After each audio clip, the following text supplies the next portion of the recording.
One morning, he planned to have breakfast just with his son, but the two small footprints he saw on the snowy lake behind his house changed his life, his fate, and his heart forever. There were tracks, no way back, and a few days later, 10 black luxury SUVs lined up in front of his door. They were all after an answer. But the real question was, does one act of kindness just save a life, or does it start a new one? Jonas Kramer was a single dad. Every morning when he woke up, the first thing on his mind was how to get one more meal for his son.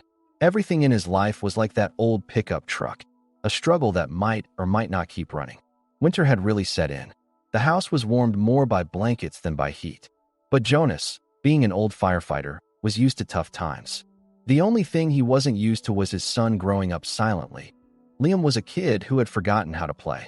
That morning started just like any other. Jonas went into the kitchen and stirred the leftover soup in the pot, while Liam put on his boots by the front door. Suddenly, Liam said, a little worried, "Dad, there are little footprints on the ice, but no tracks coming back." Jonas narrowed his eyes without dropping the spoon in his hand. "What do you mean no tracks coming back?" "Like, someone walked onto the pond. 2 people, small feet, but no footprints returning." At that moment, that old feeling came rushing back to Jonas. The alertness he felt during fires, the sharp awareness from accidents. It wasn't just instinct. It was an alarm born from experience. He grabbed his jacket and dashed outside. The pond was right behind the house, hidden among the pines like a piece of glass. The ground was still covered with snow, and snowflakes fell silently, but inside Jonas, there was a storm. When he reached the pond, he immediately saw what Liam meant. There were 2 small sets of footprints, small enough to belong to a child, maybe even a very little one. They walked side by side, straight toward the middle of the ice. But none of them came back. They can't have turned back. Jonas took a few steps onto the ice. Each step made a cracking sound beneath him, as if time was running out. A sound, almost like a dream, a moan echoing deep in his ears like a scream. "Help!" He dropped to his knees and pressed his ear to the ice.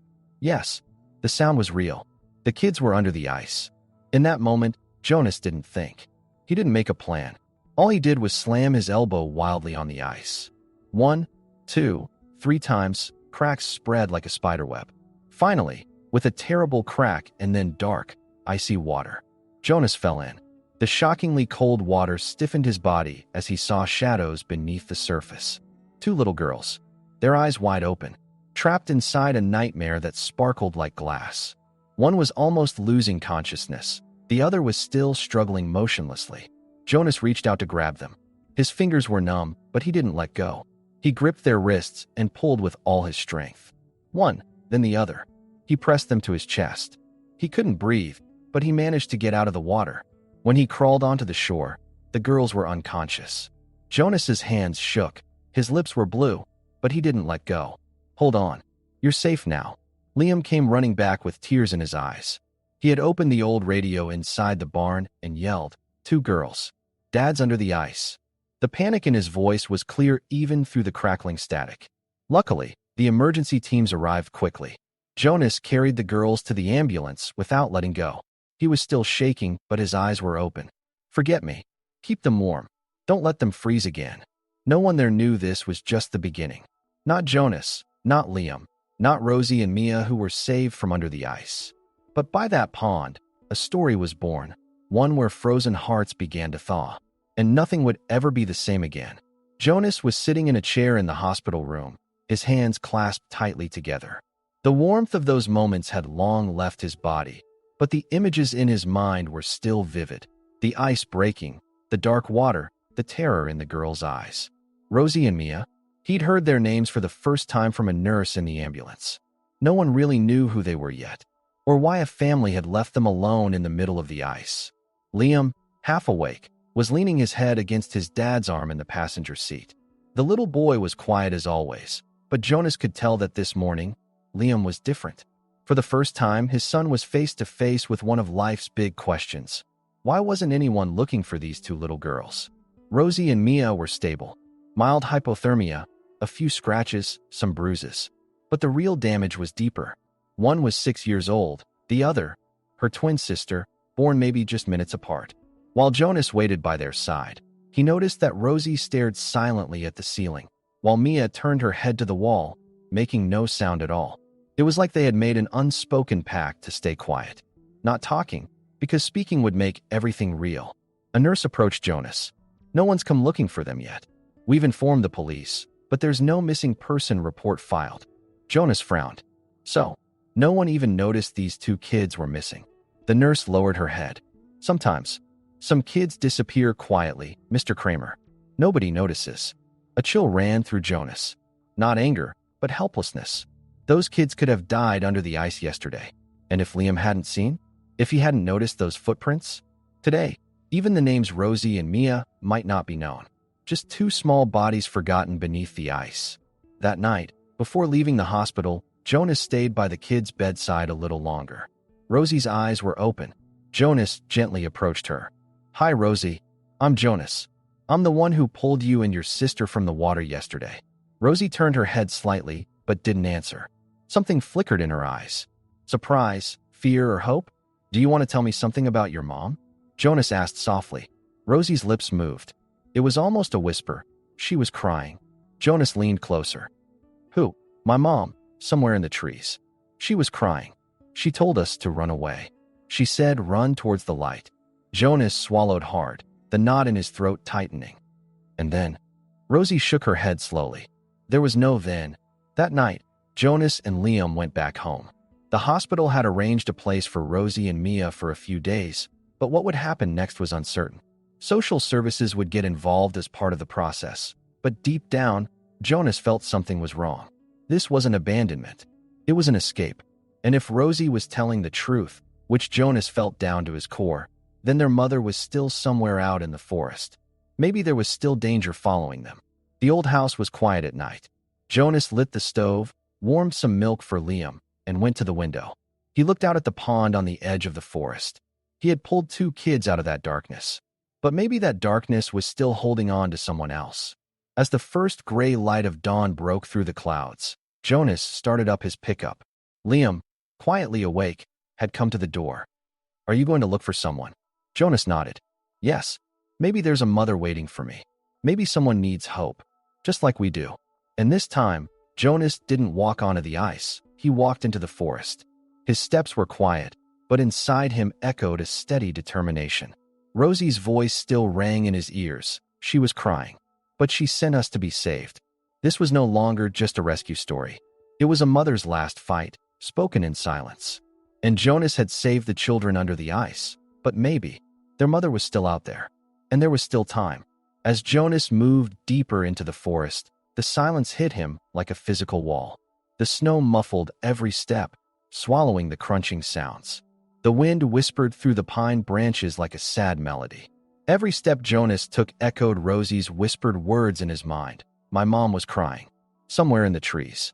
If it had been anyone else, they'd have turned back. Called the police, followed the rules. But inside Jonas was something left from his firefighter days long ago.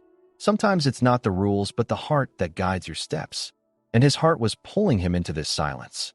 Because silencing a mother's scream, leaving her alone, that was something Jonas just couldn't do. After walking for about an hour, he started noticing tracks.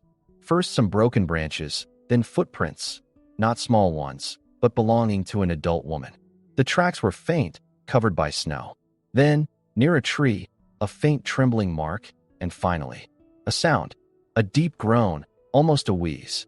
Jonas ran toward the sound, and there, among bushes covered by thick snow, he saw a woman. Half unconscious, eyes closed, lips blue. Her coat was torn, her hands cracked and bleeding. She was barely visible, but she was there, alive. "Hey," Jonas said, kneeling down. "I'm here. I hear you. What's your name?" The woman barely opened her eyes, too weak to turn her head. Her lips moved. "My girls, are they alive?" Jonas's eyes filled with tears, and he nodded. "Yes. Rosie and Mia are safe. I saved them. Now it's your turn." Jonas took a thermos from his pocket and touched a few drops of warm water to her lips. Then he pulled out a small flashlight from his coat's inner pocket. He checked her pupils, her pulse. She was weak but alive. He couldn't leave her here. He lifted her into his arms. She was light, as if life had been slowly draining from her. Jonas stumbled a few times on the snow, but didn't fall. The woman seemed to wake briefly and looked at Jonas's face. "What's your name?" Jonas asked. "Isabel," she whispered. "My name is Isabel." At that moment, pieces clicked in Jonas's mind. He'd heard that name before. Rosie had murmured something about her mother in the hospital. Light. Isabel. So this was her. Rosie's mom. The mother who sent them out onto the frozen lake, guiding them in the dark, but stayed cold and alone in the forest. Jonas carried Isabel home. Slow but steady steps. When they reached the house, Liam opened the door. His eyes went wide. "Is that her?" Jonas nodded. "Yes, their mom." Liam stepped aside. Jonas laid Isabel on the couch next to the stove and wrapped her in a blanket. He took off her wet clothes and told Liam to bring towels. The little boy ran to help without saying a word. Jonas checked Isabel's forehead. She had a slight fever, but the shock was worse. Suddenly, she started crying. Quiet, shaky tears, as if the tears she'd held back for years were finally allowed to flow. "I left them," Isabel whispered. "But I had no choice. They were after us. I threw the phone away, so they wouldn't call. I sent them beyond the ice. Because there was light there. Maybe someone would notice. Maybe someone would save them." Jonas lowered his head. "We noticed. Now you're here. They're safe." That night, the stove never went out. Jonas checked Isabel's pulse every hour, put cold compresses on her forehead. And each time he woke, he thought of Rosie and Mia, two little hearts waiting for their mother, and the crazy sacrifice a mother made for her children. By morning, Isabel was a little stronger. And when the moment came, Jonas quietly decided to go to the hospital where Rosie and Mia were. He told the nurses it was a surprise. Before seeing her children, Isabel brushed her hair, put on Jonas's old shirt, and had some apple peel rubbed on her cheeks to bring color to her face. And when Jonas brought them face to face, time seemed to stop. "Mom!" Rosie and Mia sprang into Isabel's arms like all the fear inside them had melted away. "I knew it," Rosie said. "I knew you'd come." Jonas had to turn away. A tear rolled down his cheek. Because in that moment, what he'd saved wasn't just two little bodies. It was a family. But the story wasn't over yet. Because the darkness was still after them, and the luxury SUVs were about to roll out. When Jonas brought Isabel and the kids back home, the outside world seemed quiet, but there was something in that silence. Isabel jumped at every sound, staring too long at shadows by the window. Jonas noticed, but didn't ask. He was giving her time, and time wasn't something they had much of. Rosie and Mia were playing again by the stove. Liam was teaching them to make animal figures from small wooden pieces. For the first time, real laughter echoed inside the house. But outside, the wind had changed direction. Around midnight, Jonas went to the kitchen for water and saw Isabel standing by the window. She wasn't just looking out, it was like she was staring into the darkness. "Didn't sleep?" Jonas asked. Isabel shook her head. "He's here." Jonas frowned. "Who?" Her eyes, sharp and clear in the moonlight, sent a chill down his spine. "Daniel's partner. You wouldn't know him, but he never lets me go." Jonas sat down. Isabel began to explain. Daniel, the girl's father, had died in an accident years ago. But he'd left behind not just a hotel chain, but a control-obsessed business partner. After Daniel died, that man tried to take over the entire company. When Isabel proved the inheritance belonged to her daughters, things changed. The man started threatening her. At first subtle, then louder and darker. He filed for custody, claiming the girls needed to grow up in a safer environment for the company's interests, Isabel said. But I was just their mother. Weak, unprotected, a woman alone. Jonas understood then. Isabel's escape wasn't just maternal instinct. It was the last stage of a war for survival. So why now? Because he found me. Somewhere out there. Here. I'm sure. The next morning, before 9, Jonas heard noise outside. Engines, but not ordinary ones. Smooth, expensive, perfectly running engines. He looked out the curtain and saw a convoy appearing on the snowy road in the distance. 10 sleek black SUVs approached slowly, with silent seriousness. "Isabel," Jonas called, but she was already there. Her eyes went white the moment she saw the cars. The SUVs lined up in front of the house. No hurry. Doors open one by one. Men in long black coats, like security guards with earpieces, but walking in an unofficial order. One man stood out, gray-haired, with an expressionless smile. Jonas opened the door. The man approached him. Jonas Kramer? Jonas didn't answer. I'm Victor Albrecht, private advisor for the Monroe family office. We have legal documents regarding Isabel and the children. They no longer need your protection. Jonas put his hands in his pockets. I don't think I'm protecting them. I just don't kick out people who come to my home. Look, Mr. Kramer, we're not here for a fight. Children must be placed in a proper facility while legal processes proceed. Isabel needs to be under supervision. We thank you for your understanding. Just then, Isabel, hearing their conversation, came outside. Wearing the thick flannel shirt Jonas gave her, her face pale as chalk. Victor, I only ask one thing, she said, trembling. Don't take my girls. The man nodded. That's not up to you anymore, Isabel. Rosie and Mia watched from the window. Liam stood in front of them, shielding their small bodies. Jonas made his decision. No, he said firmly. If you want to take them, first you go to court, then cross this threshold. Victor's eyes narrowed. What you're doing could have serious legal consequences. What I'm doing is being humane, Jonas replied. And in this house, there's no place for men who scare children.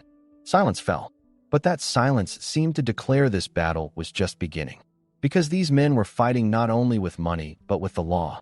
And all Jonas and Isabel had was the belief in doing what's right. The SUVs returned that day, but they had understood one thing. This house was no longer just an old farm. It was resistance. And sometimes the strongest fortress is a quietly built home. After the SUVs left, time seemed to stop at Jonas's farm. The kids started laughing again, but there was still a watchfulness in their eyes. Isabel helped in the kitchen, often glancing out the window to check if anyone was passing by. Jonas was quiet, but his silence wasn't a retreat. It was the calm of a mind making plans. The next morning, after breakfast, Jonas pulled out an old wooden chest and placed it on the table. Inside were rolled-up papers, pens, colorful markers, and plans covered in dust for years. When Isabel asked what it was, Jonas answered without looking up. Years ago, I dreamed of this place as a shelter. Then I forgot. Life makes you forget to dream. But now, maybe this house isn't just for us. It could be a new beginning for others too. At first, Isabel was surprised. What do you mean? Jonas looked up from the plans. A center. For kids. For runaways. For those who have to survive. For kids like Rosie and Mia. Maybe one day someone else will knock on this door. And we'll be here. Isabel blinked, then quietly left the room. Jonas thought she was upset by the idea, but 5 minutes later she returned with a laptop from her bag. I had a fund once, she said. I started it with my first husband to support kids going through crises and rehab. Then everything fell apart, and the project was shelved. But the fund's still there, and I want to restart it here, with you. Surprise showed in Jonas's eyes. Really? Isabel nodded. This is more than just a house now. It could be a beginning. That day they started working together. They drew plans. Where new buildings could go on the farm, which rooms could become therapy spaces, how to repurpose the old barn. Hours passed.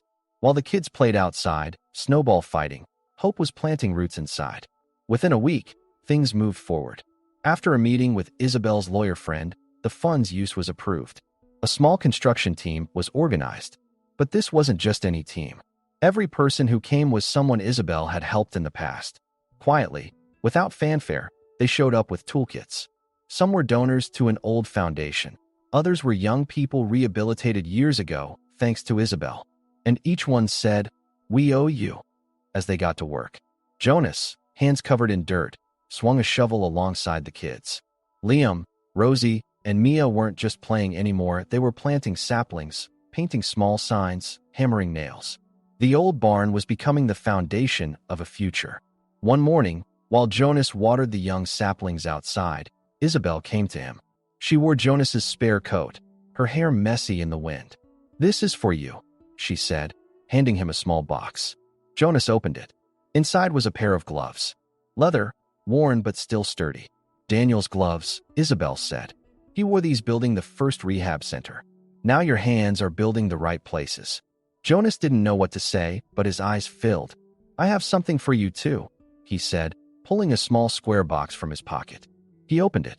Inside was an old, worn harmonica. My dad's. He played it when things went bad, sometimes just for a breath, sometimes to be silent. Isabel took the harmonica, touched it, then looked at Jonas.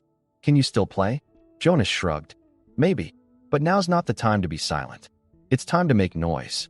That night, while the kids slept, they sat on the farm's porch. The wind was light. The snow had stopped falling. The sky was full of stars.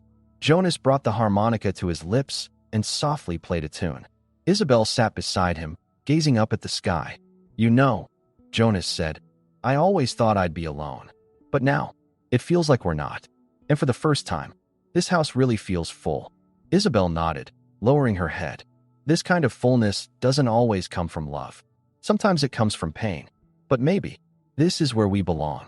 And in that moment, Jonas said something quietly but firmly. "Stay." Isabel, eyes moist, nodded. "I already have."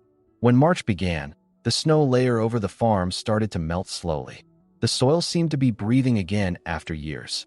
As the bare branches of the trees began to sprout one by one, Jonas found himself sitting on the porch each morning, sipping his coffee while thinking not just about the weather, but about the future. Because now he wasn't just waiting for things to happen, he was building. Both physically beams, walls, nails, and internally connections, trust, hope. That morning, Isabel quietly looked at an envelope in the kitchen. When Jonas sat at the table, he handed it to her. "It came today," he said. Isabel turned the envelope over and saw the seal. It was official. She opened it.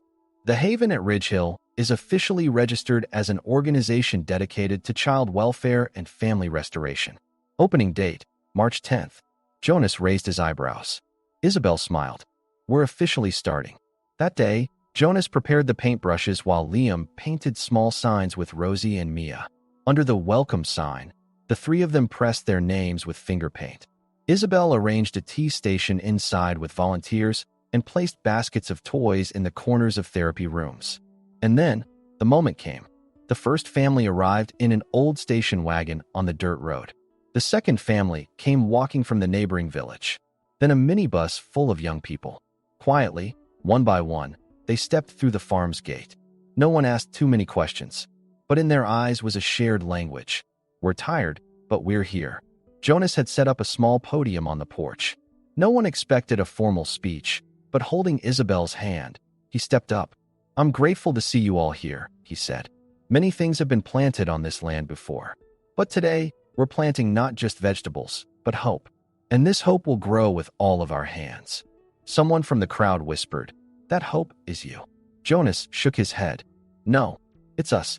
All of us, together." Then the children began exploring.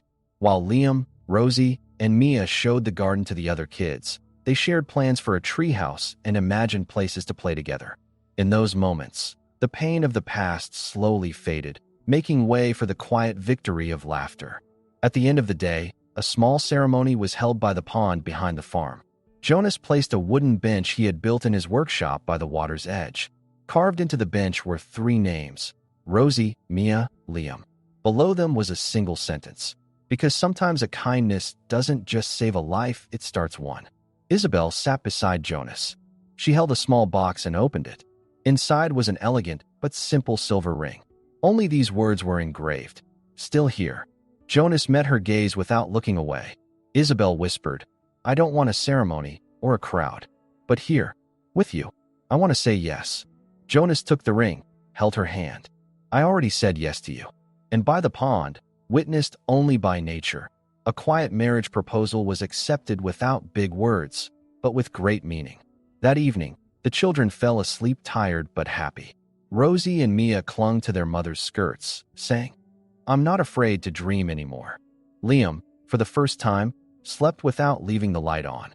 Jonas stepped onto the porch, holding the old harmonica. Isabel joined him. The sky was clear. "When the stars become visible," Jonas said, "I used to wonder, are they really for us, or just decoration?" Isabel rested her head on his shoulder. "Maybe both, but mostly, they're there to remind us where we came from, where we're going." That night, Jonas played a tune, wordless, slow, and steady, rising to the sky, but rooted in the earth. Just like this house itself, quietly, but with purpose. Because some miracles don't happen all at once. Some are rebuilt by hands, by heart. And sometimes, the greatest miracle lies in staying. Struggling single dad pulls twin girls from a frozen lake days later. 10 luxury SUVs bring a miracle. That headline started a story. But really? That was where a life was rebuilt. Or maybe, where it truly began.